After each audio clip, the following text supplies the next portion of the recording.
আল্লামা সাঈদী তুমি মরণি, শহীদ হয়েছ তুমি তাই জানি।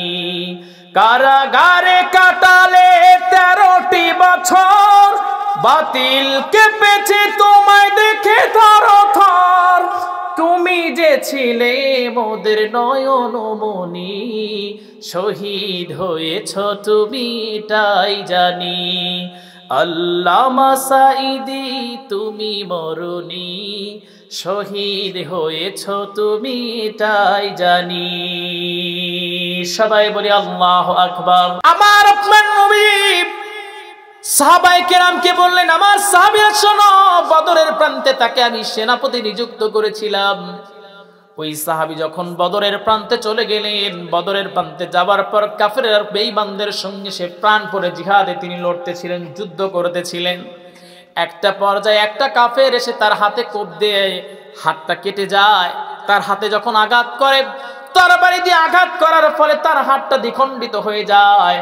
যুদ্ধ যখন শেষ, মুসলমানেরা যখন বিজয় অর্জন করলো, আল্লাহ পাক যখন মুসলমানদেরকে বিজয় দান করলেন, এরপরে যখন আমি আসতেছিলাম, সাহাবায়ে কেরামদের নিয়ে আসতেছিলাম, তখন ওই বৃদ্ধ সাহাবীটা যাকে আমি সেনাপতি নিযুক্ত করেছিলাম, তাকে ঘোড়ার উপরে বা তাকে আমরা যখন নিয়ে আসতেছিলাম, ওই সাহাবীটা হাত থেকে রক্তক্ষরণে তিনি দুর্বল হয়ে যাচ্ছিলেন ক্রমশই। একটা বারের জন্য ডেকে বললেন, আমরা এখন যেই জায়গায় অবস্থান করছি ওই জায়গায় ওই সাহাবীকে যখন নিয়ে এসে শোয়ানো হলো, সাহাবী ডেকে বলে, ইয়া রাসূলুল্লাহ, আমি মনে হয় বেশিক্ষণ বাঁচবো না। নবীজি, একটা বারের জন্যও যদি আপনি আমার কাছে এসে বসেন, আমি আপনার কোলের উপর মাথা রেখে দুনিয়া থেকে বিদায় হতে চাই। আমার ভাইরা, আমার বন্ধুগণ, একটু জিকির করি লা ইলাহা। তো সমস্যা কি ওয়াজ করা যায়? লা ইলাহা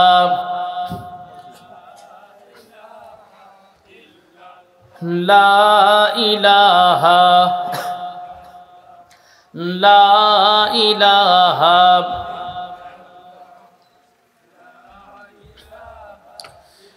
লা ইলাহা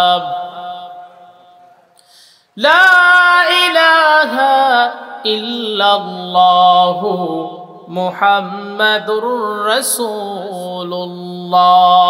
সবাই বলি সাল্লাল্লাহু, আর একটু জোরে বলি সাল্লাল্লাহু। আমার ভাই, আমার বন্ধুগণ, নবীজি বলেন, আমার ওই সাহাবীকে নিয়ে যখন আমরা এই খেজুর বাগানের কাছে আসলাম, সাহাবী আমাকে ডেকে বলে, ইয়া রাসূলুল্লাহ, আপনি যদি একটু আপনার উরু মোবারকটা দিতেন, মৃত্যুর সন্নিকটে আমি আপনার কোলের উপরে মাথা রেখে দুনিয়া থেকে বিদায় হতে চাই। আল্লাহর নবী তার সাহাবীর মনের ইচ্ছা পূরণ করার জন্য সাইয়্যিদুল কাওনাইন রাহমাতাল লিল আলামিন যখন উরুটা বেঁধে দিলেন, সাহাবীর মাথাটা যখন তার উপরে রাখা হলো, নবীজির উরু মুবারকে যখন তার মাথাটা রাখা হলো, তখন সঙ্গে সঙ্গে ওই সাহাবীটা কালেমায়ে শাহাদা পাঠ করতে করতে নবীজির চেহারার দিকে তাকায়া তাকায়া দুনিয়া থেকে বিদায় হয়ে গেলেন। আমার ভাইরা, আমার বন্ধুগণ, সাহাবায়ে কেরামদের মধ্যে কান্নার রোল পড়ে গেল।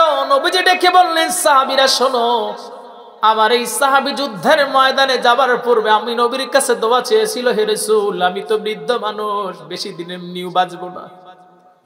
নবীজি, আপনি যদি একটু আমার জন্য দোয়া করতেন, ওই জিহাদের ময়দানে গিয়া যেন আমি দুনিয়া থেকে বিদায় হয়ে যেন আমি আল্লাহর জান্নাত কামাই করতে পারি।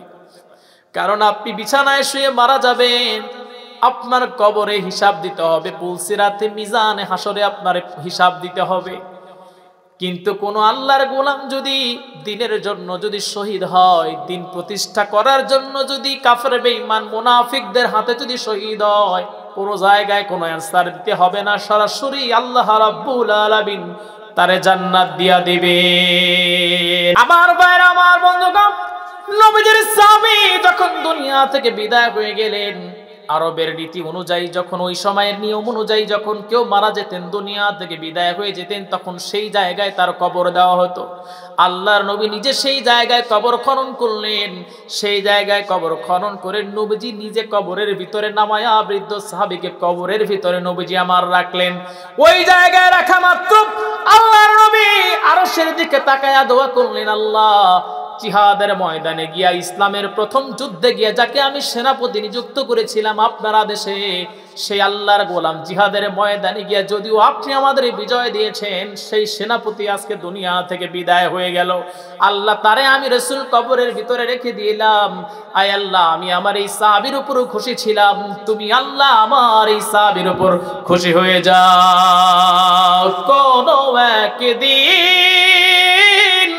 এদেশের আকাশে কালেমার পতাকা দুলবে, সেদিন সবাই খোদাই বিধান পে দুঃখ বেদনাই ভুলবে।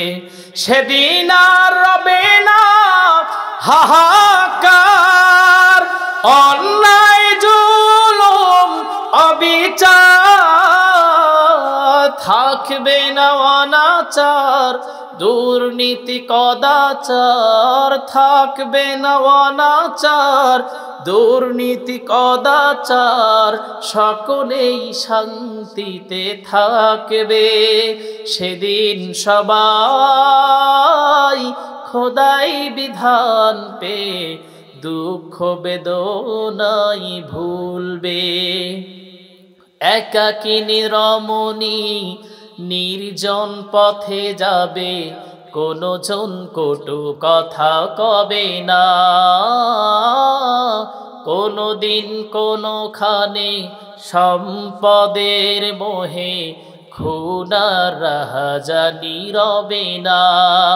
সেই দিন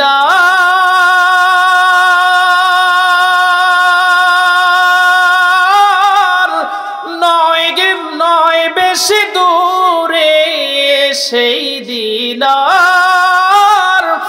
নয় বেশি দূরে, আর কিছু পথ গেলে মিলবে। সেদিন সবাই খোদাই বিধান পে দুঃখ বেদনাই ভুলবে। সেদিন সবাই খোদাই বিধান পে দুঃখ বেদনাই ভুলবে। সবাই বলি আল্লাহু আকবার। না আর একটু জোরে বলেন আল্লাহু আকবার। আমার ভাইরা, আমার বন্ধুগণ, নবীজি সাহাবীদের বললেন, সাহাবীরা শোনো, এখন তোমরা যেই জায়গা থেকে এখন তোমরা ঘ্রাণ পাচ্ছ, এই ঘ্রাণটা অন্য কোনো জায়গা থেকে আসে না, কোনো খেজুর বাগান থেকে আসে না, কোনো ফুলের বাগান থেকে আসে না। এই যে ঘ্রাণ পাচ্ছ, এই ঘ্রাণটা আসতেছে আমার ওই বৃদ্ধ সাহাবীর কবর থেকে। কিয়ামত পর্যন্ত এই বৃদ্ধ সাহাবীর কবর থেকে আল্লাহর প্রিয় বান্দার এই কবর থেকে সুঘ্রাণ পৃথিবীতে ছড়াবে। জোরে কান সুবহানাল্লাহ। আমার ভাই, আমার বন্ধুগণ, মাঝে মাঝে কবরস্থানে যাবেন, মাঝে মাঝে কবরস্থানে যদি যান, কিছু কিছু মুমিনদের কবর থেকে এরকম সুঘ্রাণ বের হয়। ছোট্টবেলায় আমি যেই মাদ্রাসায় পড়াশোনা করতাম, মাগরিব পর সেই জাগিরি বাড়ি ওই জায়গা দিয়ে যেতে হতো। কবরের একটা কর্নারে একটা কবর দেওয়া হলো, তার কিছুদিন পর থেকে সেই কবর থেকে সুঘ্রাণ বের হয়। আল্লাহর কসম করে বলি, কত আতর কত পারফিউম আমারে সবাই গিফট করে।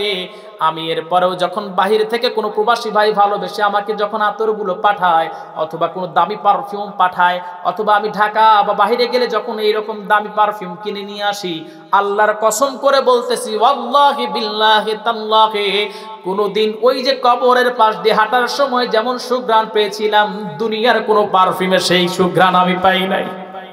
আমার ভাইরা, আমার বন্ধুগণ, এই জন্য কবরস্থানে যাবেন, এইরকম সুঘ্রাণ যখন আপনি নিবেন, বুঝতে পারবেন এইরকম আপনারও হতে হবে। আপনার কবরটাকে এইরকম সুন্দর আপনাকে করতে হবে।